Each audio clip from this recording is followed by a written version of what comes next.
Welcome to Dig Deep, the mining podcast. In this podcast, we go deep into mining news, hot topics, and live interviews with mining professionals and leading figures in the mining industry. Introducing your host, Rob Tyson, founder and director of Mining International and Mining International Executive, a leading global mining recruitment and headhunting agency.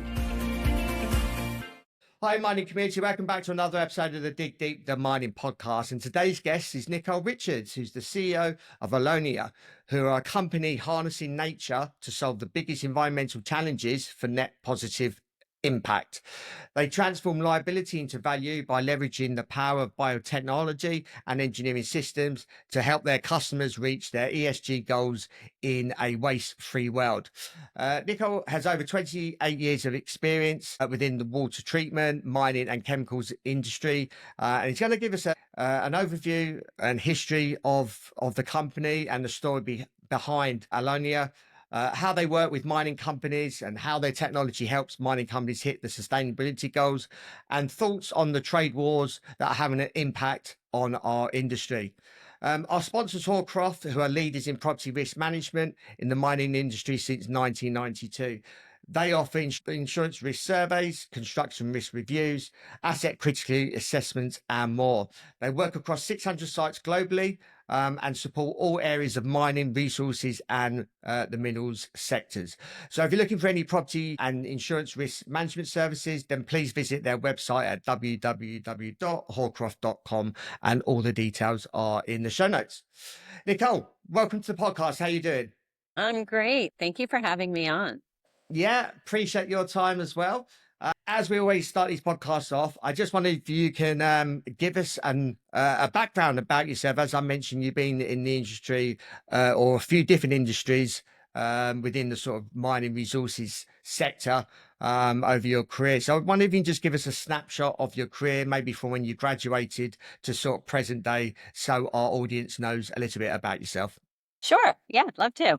I started off as a chemical engineer, and I loved and still love manufacturing processes. And that really drew me into the chemical world. And I've spent, before coming to Allonnia, as you mentioned, 28 years in these chemical industries with companies including Cytec and Solvay, or Syensco now, and DuPont.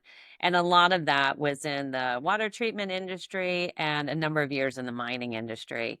And what really fascinated me about mining is, one, I had the great fortune, really, to be able to travel around the world, from Inner Mongolia and Russia, China, Australia, the Copper Belt, South America, North America, and got to meet fascinating people and see these amazing processes.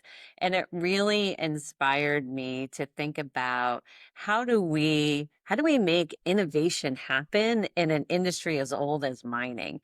And so that's what really drew me to Allonnia and the work that we're doing here, which is really pivoting from that heavy chemical environment and mechanical to this biotech world. And so when I heard about what the vision of Allonnia was at the time when we started up, was to bring synthetic biology into industrial applications. And so I joined and launched the company as the CEO, because what I realized is that in these industrial processes, we don't use synthetic biology. It's used in medical, pharma, food, fragrances, but not industrial practices. And it's this whole platform of technology that enables innovation that has untapped potential. And so it got me really excited on what the possibility is. And then how do we bring this to industries like mining and make step change improvements? And so that's what we've been doing at Allonnia for the last 4.5 years, which is really, really exciting. Yeah. So for our listeners that aren't familiar with the company, just wondering if you just give us a little bit of a background around obviously the technology and any recent developments that the company have made. Sure, yeah. And so really we started with the tagline of waste is a failure of the imagination. And how do you take synthetic biology or really transformational biology and bring that into these processes? And so we've got two platforms that we work on. One is emerging contaminant remediation and the second is mining sustainability. And so in emerging contaminant remediation, we have products that have solutions for chemicals like 1,4-dioxane and PFAS to actually remove them from the environment and degrade them biologically. On the mining side, we're getting ready to launch our first product, which is selective solubilization of impurities in ore. And that's really meant to address the trend of low grade ore, which is in our future, and how do you remove the impurities in a way that you can upgrade the ore and remove those impurities for other purposes. And so that's really the first foray that we have in mining that we've seen a lot of success with. As I mentioned, obviously in the introduction, you have spent over 20 years in the chemical industry, and previously as head of growth for DuPont and global director Salve. Um, how does that experience that obviously you gained through your career, how's that shape your perspective on chemical mining and the work that you're doing now at Allonnia? Yeah, it's really been helpful, I would say, in thinking about how do you bring innovation into the mining industry. And what I've seen and we know, I mean, you and your listeners know the mining industry, we're using processes there that are 100 plus years old. And so you have to meet the customers where they are, and bringing an entirely new process into an operation is difficult. It takes a lot of time. And there's some companies that can work on that, a startup can't. And so one of the perspectives from my history is that understanding what is important in terms of bringing value, but also how they think about risk. And if you think about bringing a new technology on site, one of those areas that I've learned is that, if you shut down a mine for a minute, like the millions of dollars they're going to lose is incredible. And so you've got to de-risk anything that you bring on site in a way that can prove the technology and add a lot of value. And so when we are designing these solutions, we're doing it in a way that is really de-risking bringing new innovation into that mine site. So that was an important perspective. And just the scale of mining, when you're used to innovating for a different industry, it's sometimes hard to imagine how do you scale up to that size, and figuring out how do you take it from a beaker into one of these large operations in a way that is fast, adds a ton of value to the customer, and lowers the risk. So all of that is that learning in the past that we build into the design of the solution from the start. I always ask this question to guests that have come from the oil and gas industry, that come into the mining industry. Yourself coming from the chemical industry, is there anything that the mining industry can potentially learn from the industries that you've been in, like the chemical industry? Maybe whether that's technology, which obviously you're involved in at the moment, but any sort of processes, systems that they use that you can see could be beneficial to the mining industry. There's a lot of transferable knowledge from industry to industry. And when you think about the general processes you're doing, and if you go back to the basics of you're removing, a valuable material from a lot of impurities.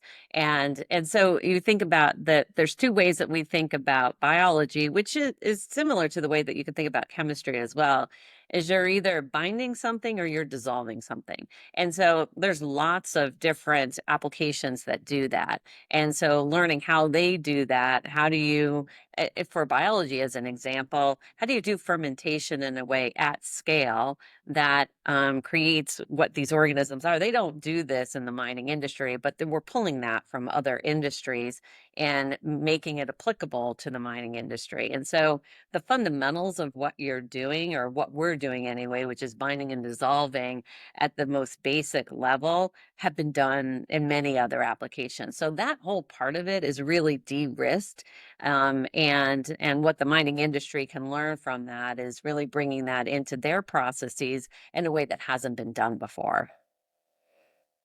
How does Allonnia's solutions integrate with the existing mining operations, and are they retrofit friendly, or do they require major process changes, for instance? Or maybe you can, I suppose, walk us through real world or real life examples of your technology being deployed at a mine site. Yeah, sure. So what we're doing with the product that we're launching now, it's desolved. So it's selectively removing impurities from ore grade. So what we have is we have a bolt-on process that we bring onto the site. And we're working with our first customer. There's a couple places in the process where this can be added. One of the places it was designed for is after the flotation circuit. And so what we designed is a way to bring this system on that could take a side stream from that, selectively solubilize the impurities. And what that does is that leads to a higher grade. And so we started with nickel. And one of the things that the customer was interested in was removing magnesium. And so what we're able to show during this process, and we started in the lab, and then we moved to this 5-day demonstration scale. We have a partner in Canada, SGS, that proves that out.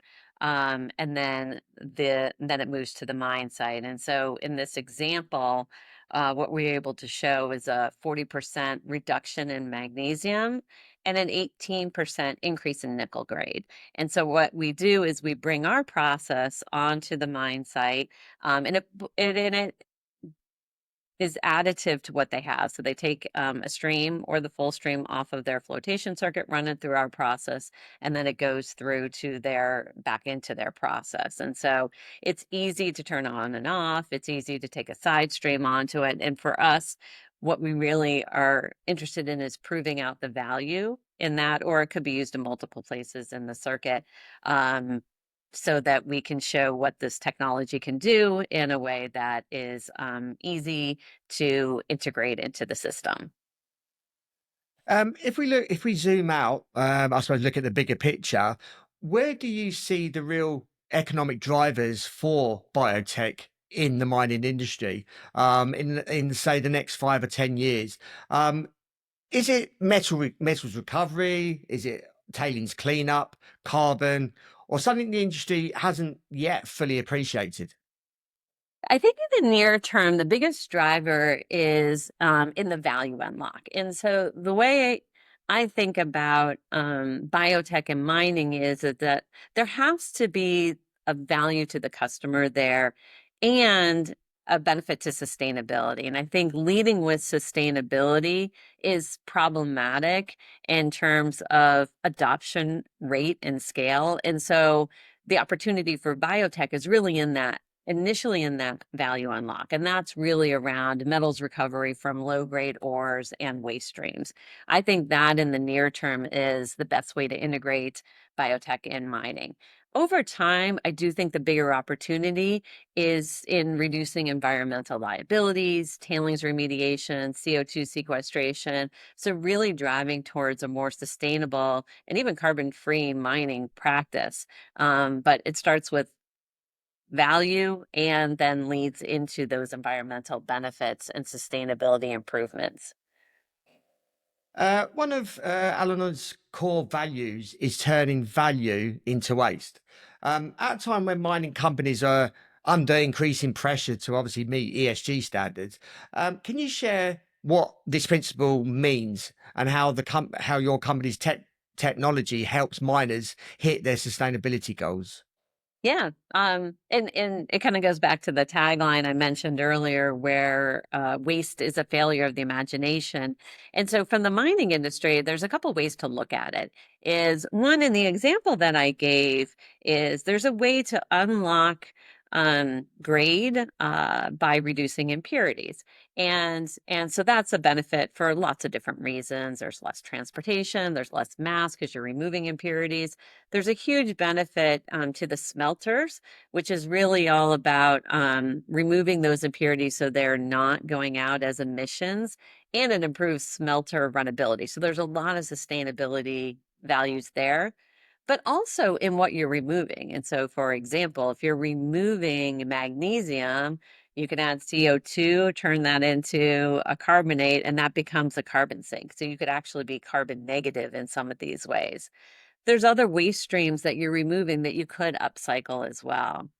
The other way to look at biotech and mining from the waste and sustainability aspect is there's a lot of metals left in tailings. There's a lot of rare earth in mine impacted water.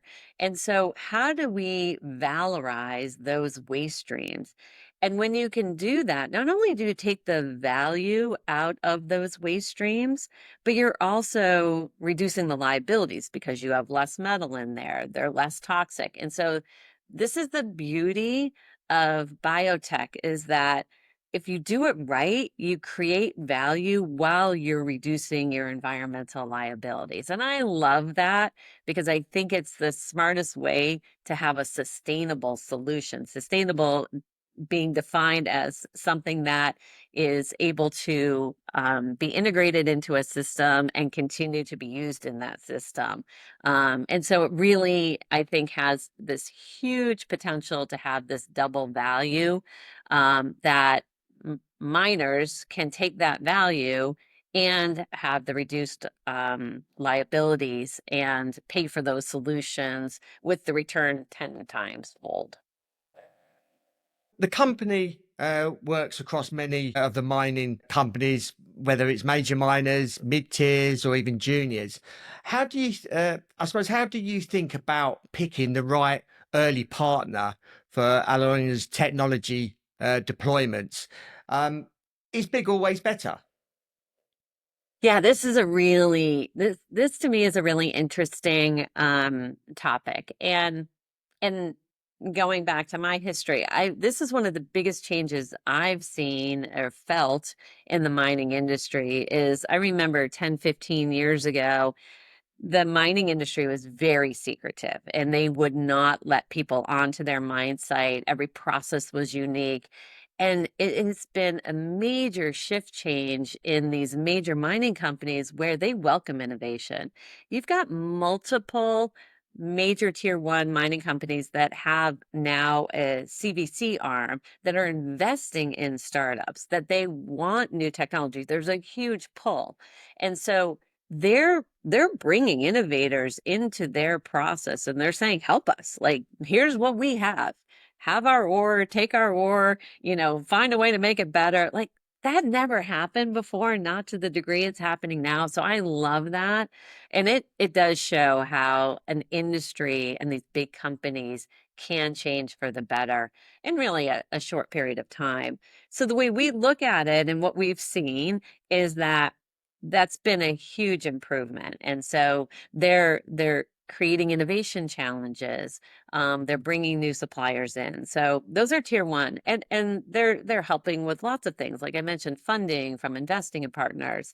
And so innovating on real ore is great, and we've got tier ones that are perfect for that.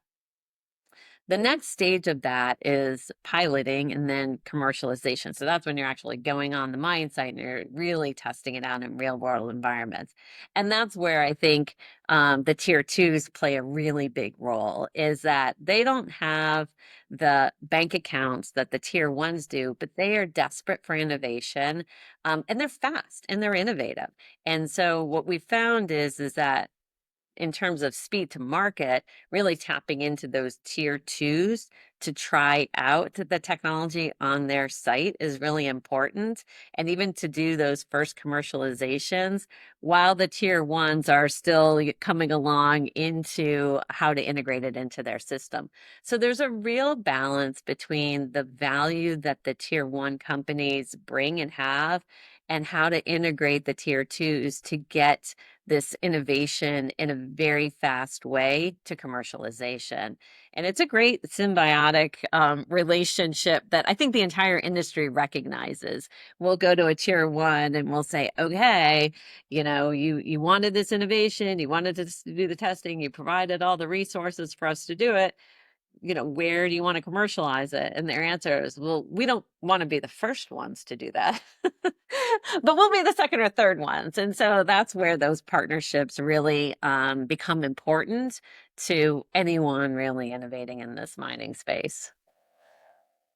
There's been a lot of obviously discussion lately about rare earths and obviously the impact of export controls tied to global trade tensions, particularly obviously between the US and China. In response, countries are taking a more proactive approach to obviously securing their supply chains, including plans to open new mines, both domestically and obviously abroad. What's your perspective on this strategy, and do you think it's the right path forward? Yeah, this is one of the benefits of the trade war conversation and the interactions that we've had over the last couple weeks and months is really highlighting this as a weakness for many countries. And when you think about all the processing that China does, in particular for rare earths, and how the world is so dependent on that for something that has such national strategic importance for many countries, it really highlights the weakness and the unnecessary weakness. I mean, it's said all the time. The misnomer is that rare earths aren't that rare. They're all over the place. And so what is rare is countries being able to domesticate the processing of those rare earths. And there's a number of reasons for that. But I think what is important for anything of a national strategic interest is to have a domestic supply. And it takes time to build that. And it takes patience. And like in the US in particular, when we have 4-year administration changes, it's hard to have that enduring commitment to innovation. But I do think now is a good time to highlight this as a weakness and to make developments in this area. And while new mines can take a decade or more to build, I think the one thing that we don't think about as much is while we're doing that, we should also be looking at how do we extract these rare earths from waste streams. Like I mentioned before, they are in many waste streams today. That's a very easy way to extract some of what we need. We won't get to all of what we need, but we'll get to a decent percentage. And we can do that in parallel.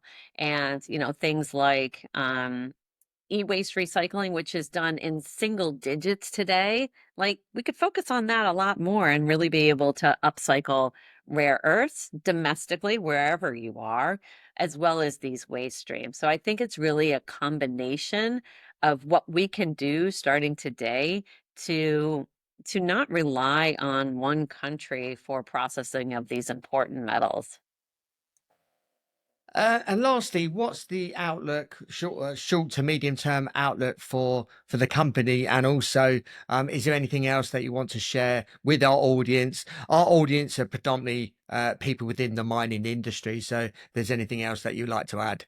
Yeah, we're in a really exciting time for Allonnia. Probably the most exciting time, I think, in our history is that we've got a few products that are launched, but we're really launching our first products in the mining industry. And so, for our outlook, the next 5 years, it's really all about commercialization and proving out this technology. And it's important for the company, but I also think what's important for the industry is having proof points of where biotech in mining can be used, because as I mentioned in the beginning, it's a platform that it has untapped potential.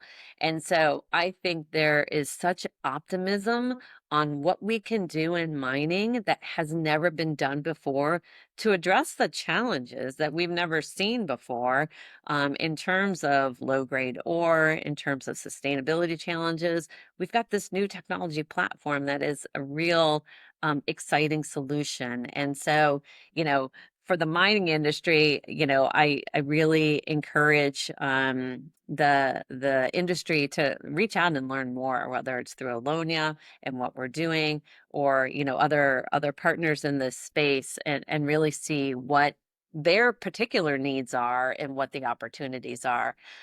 So it's an exciting time, and I'm excited to be like where I am in this point in time, and the reception that we're getting from multiple players in this industry. Yeah, great. Thank you for your time, Nicole, and thank you for obviously sharing your story and telling us about Allonnia and the technology that you're developing. If our audience wants to reach out to you, if they want to inquire about obviously incorporating your technology into their minds, how can they go about following the story, and how can they get in contact with yourself and the company? Yeah, thanks. So our website has like a ton of really cool videos to really dive deeper into some of the topics that I mentioned that Allonnia is working on. So we have a ton of resources now on our website, including videos, and then there's a contact us in there, and then we get back to people immediately. We are hiring too, so if anyone's looking for job opportunities, we've got those posted there. And hiring in the mining industry is kind of tough. So I would highly encourage anyone that's looking for a job change to give us a call. I know that because I'm in the headhunting and recruitment space, so I know how obviously difficult it is Yes. across the world. So, thank you for sharing your story. All those details are going to be in the show notes as well, and including obviously any social media platform channels that you're on. So we include those in the show notes. So, thank you for sharing your journey. Wish you well for the remainder success and getting this technology into our mining industry. And hopefully our audience will reach out to you, follow the story, and obviously get in contact with you should they require your services, and look at your technology and how it can affect their business and their operation. Great. Thank you so much for having me on. I really enjoyed the conversation. Yeah, great to hear. Thanks for listening. I hope you enjoyed that episode. As always, appreciate your continued support. Please keep sharing these episodes far and wide. As Nicole has just alluded to, new technology coming into the mining industry. I think, and as I think we have mentioned, the mining industry tends to take its time in changing and adapting to the surroundings and new technology. But the only way we're going to increase that and pick up that pace is by sharing episodes like this, where others can obviously listen to new technology that can be implemented into a company's operations. So appreciate your continued support. Please keep sharing these episodes far and wide across the world, not just across North America, so everyone can have access to this information. And until next time, happy mining. Thank you for listening. Remember to reach out to Rob via the show notes, and be sure to subscribe and leave a review. Until next time, happy mining, helping each other to improve the mining industry.